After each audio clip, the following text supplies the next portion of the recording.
ಲೋಕಸಭೆ ಅಖಾಡದಲ್ಲಿ ಮತ್ತೊಮ್ಮೆ ಎಚ್ಡಿಕೆ ಭಾವುಕ ಅಸ್ತ್ರವನ್ನ ಪ್ರಯೋಗ ಮಾಡಿದ. ನನಗೆ ಚಿಕ್ಕ ವಯಸ್ಸಿನಿಂದಲೇ ಆರೋಗ್ಯ ಸಮಸ್ಯೆ ಇದೆ. ಈಗಾಗಲೇ 2 ಬಾರಿ ಹೃದಯ ಶಸ್ತ್ರಚಿಕಿತ್ಸೆ ಆಗಿದೆ. ಮತ್ತೆ ಆಪರೇಷನ್ಗೆ ಹೋಗಬೇಕಾದಂತಹ ಪರಿಸ್ಥಿತಿಗೆ ಬಂದಿದ್ದೀನಿ. ಈ ಮೂಲಕ ಮತ್ತೊಮ್ಮೆ ಭಾವುಕ ಅಸ್ತ್ರವನ್ನ ಪ್ರಯೋಗ ಮಾಡಿದ್ದಾರೆ ಎಚ್ ಡಿ ಕುಮಾರಸ್ವಾಮಿ. ಇನ್ನೆರಡು ದಿನದಲ್ಲಿ ಮತ್ತೆ ನಾನು ಆಸ್ಪತ್ರೆಗೆ ಸೇರ್ಬೇಕು. ನಾನು ಬೇಗ ಸಾಯಲ್ಲ, ನಿಮ್ಮ ಜೊತೆ ಇರ್ತೀನಿ. ಕೈ ಮುಗಿದು ಕೇಳ್ಕೋತೀನಿ, ಹಾಸನದಲ್ಲಿ ಜೆಡಿಎಸ್ ಅನ್ನ ಗೆಲ್ಲಿಸ್ಕೊಡಿ.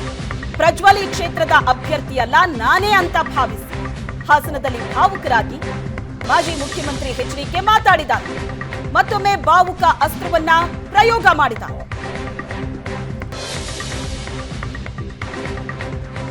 ಭಗವಂತ ನನಗೆ ಆರಿಸಿಕೊಡ್ತೇನೆ, ನಾನು ಅಷ್ಟು ಸಹಾಯವನ್ನು ಗೊತ್ತಿದೆ ನನಗೆ. ನಿಮ್ಮ ಜೊತೆ ನಾನು ಬದುಕ್ತೇನೆ, ನಿಮ್ಮ ಶುಭ ಆರೋಗ್ಯದಿಂದ ನೀವು ಇರ್ತೀನಿ. ನನ್ನ ಆರೋಗ್ಯದಲ್ಲಿ ಏನೇ ಇದ್ರು ಆ ಭಗವಂತ ಶಕ್ತಿ ಆಯ್ತು. ಈ ಭೂಮಿಗೆ ದೇಹ ಹೋಗೋದಕ್ಕಿಂತ ಮುಂಚೆ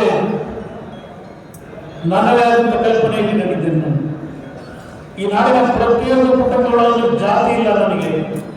ಇಲ್ಲಿರ್ತಕ್ಕಂಥವ್ರು ಒಕ್ಕಲೇರೇ ಇದ್ದೀರೋ ಬೇರೆ ಬೇರೆ ಜಾತಿಯವರಿದ್ದೀರೋ ಅದು ನಾನು ಹೇಳಕ್ಕೆ ಹೋಗೋದಿಲ್ಲ. ನನಗೆ ಎಂದೂ ಸಹ ನನ್ನ ಜಾತಿಯಿಂದ ನಾನು ಯಾರನ್ನು ಗುರುತಿಸಿಲ್ಲ. ನನ್ನ ಮನೆ ದೇವರನ್ನು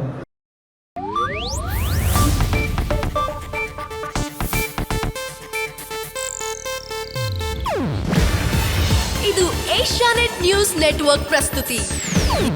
ನೀವು ನೋಡ್ತಿದ್ದೀರಾ ಏಷ್ಯಾನೆಟ್ ಸುವರ್ಣ ನ್ಯೂಸ್.